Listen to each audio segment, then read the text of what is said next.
Bueno, vamos a hablar de algo un poquito más áspero en el enunciado, pero que es muy importante porque tiene que ver con la economía. Juan Manuel Barrero, contador público. Así es. ¿Vos estás seguro que sos contador? ¿Qué edad tenés? 29. Muy bien. ¿A qué edad te recibiste? A los 23. Ah, sos medio buen estudiante. Eso intentamos, sí. Bueno, hubo dos impuestos. O sea, el gobierno trató de reemplazar la modificación del impuesto a las ganancias, porque le cobraba por el laburo a la gente, por impuestos. Yo particularmente creo que tenía que haber achicado gasto. Pero bueno, Sí. creo impuestos. Acá hay una cuestión de fondo que es la inflación y que bueno, se está tratando de cómo solventar el gasto público a través de nuevos tributos, gravámenes. Por lo que entendí, es compra-venta de una empresa, 15%. Entrega de dividendos a socios de una pequeña empresa, 10%. Exacto, sí. Eso, la compra-venta de acciones y de títulos es para las sociedades cerradas, las que no cotizan en bolsa.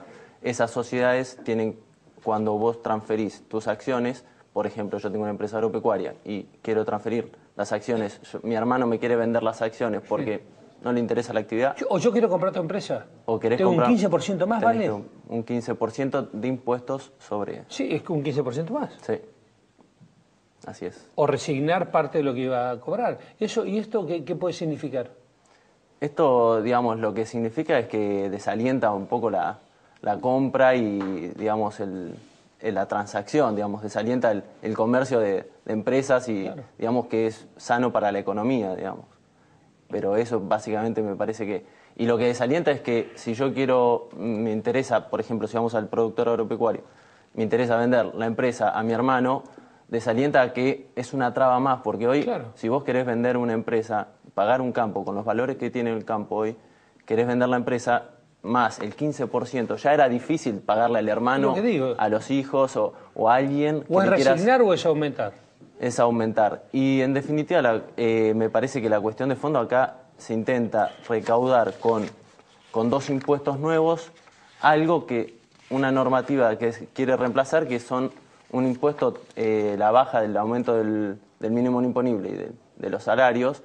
Eso es hasta por este año, entonces es temporal. Los impuestos van a quedar de por vida. Para siempre. Entonces se intenta recaudar 2.000 millones de pesos contra los 4.500 millones de pesos, 4.500 millones de pesos que se intentaba dejar de recaudar con el aumento del mínimo. Y vamos al otro, a los dividendos. Sí. Dame un ejemplo sencillo. Empresa que llega a su balance y reparte lo que dio de ganancia. Sí, reparte lo que antes... acá hay dos controversias, que uno es, la empresa ya pagó el impuesto a las ganancias, con lo cual antes se suponía que no se pagaba. En otros países esto se aplica, que se paga dividendos sobre los... Impuestos sobre los dividendos. Entonces, lo que está pasando acá, que se puede llegar a decir que hay hay doble imposición. Pero hay doble... Lo puedo poner como ejemplo, una empresa mediana, pagó todos sus impuestos, llega a fin de año y te dice, toma, vos sos socio, te toca tanto, ¿no? Tenés una parte. Tenés que pagar otra vez el 10%. Sí, hay doble imposición y no. Digamos, lo correcto sería que la suma de los dos impuestos hace que haya tal vez confiscatoriedad.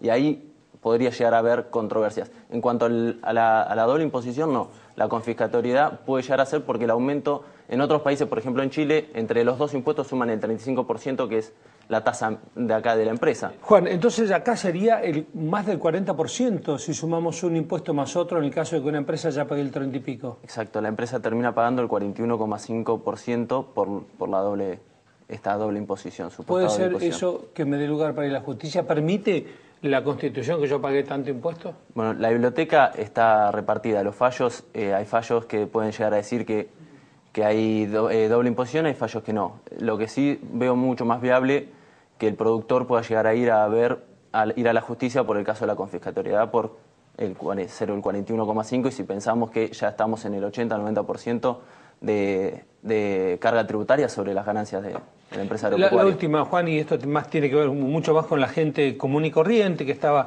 con un monotributo que se había quedado corto. A mí me parece bien llevar un monotributo de 200 a 400.000 anual o de 300 a 600.000 si uno tiene algún empleado. ¿Esto no te indica que se demoraron un poco Sí, la verdad estaban muy demorados y bueno, de hecho había muchos clientes en el estudio que decían, estaban tratando de aguantar en el monotributo, pero ya se pasaron hace poquito y bueno, ahora estamos viendo cómo se va a reglamentar todo el tema de poder volver al monotributo de nuevo a quienes pasaron a responsable inscripto. Hay unas ciertas dudas respecto a cómo se va a instrumentar eso todo. Lo último, Juan, lo que hablamos sobre el 15% a las ventas de empresas y el 10% de dividendos, ¿desde cuándo rige? Esto rige a partir de que se publique la ley salió ayer. Boletín oficial. De que se publique en el boletín oficial, en el Poder Ejecutivo lo decide. Gracias, Juan.